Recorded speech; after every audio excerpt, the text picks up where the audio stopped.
If you enjoyed this, please like, subscribe, and share. बहुत दूर ऊंचे पहाड़ों के पीछे एक चमकता हुआ शहर था जहां परियां रहती थी। इस शहर का नाम नूर नगर था। वहां के दरख्त सोने जैसे चमकते, फूल मुस्कुराते और हवा में मिठास होती थी। नूर नगर की सबसे छोटी परी का नाम परी गुल था। परी गुल दूसरी परियों से थोड़ी मुख्तलिफ थी। उसके पर छोटे थे मगर दिल बहुत बड़ा था।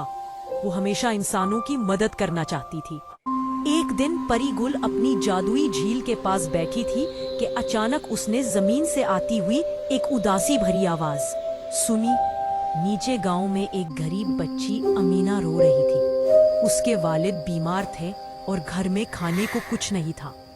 परी गुल का दिल पिघल गया। उसने अपनी जादुई छारी उठाई और जमीन पर उतर आई।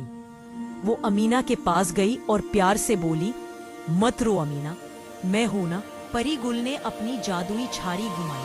अमीना के घर में रोशनी फैल गई। वालिद सेहतमंद हो गए और घर खुशियों से भर गया। अमीना की आंखों में खुशी के आंसू आ गए। मगर नूर नगर का कानून था कि परियां सिर्फ एक दफा मदद कर सकती थी।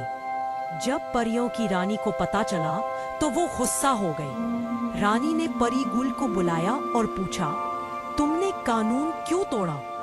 परी गुल ने सर झुकाकर कहा, रानी माँ, अगर मदद करना गलत है तो मैं दोबारा भी यही करूंगी। ये सुनकर रानी मुस्कुराने लगी। उन्होंने कहा, तुमने कानून नहीं तोड़ा, तुमने इंसानियत निभाई। रानी ने ऐलान किया कि अब हर परी को मदद करने की इजाजत होगी। नूर नगर पहले से भी ज्यादा रोशन हो गया। परी गुल की छोटी सी हिम्मत ने पूरी दुनिया को खुशी दे दी।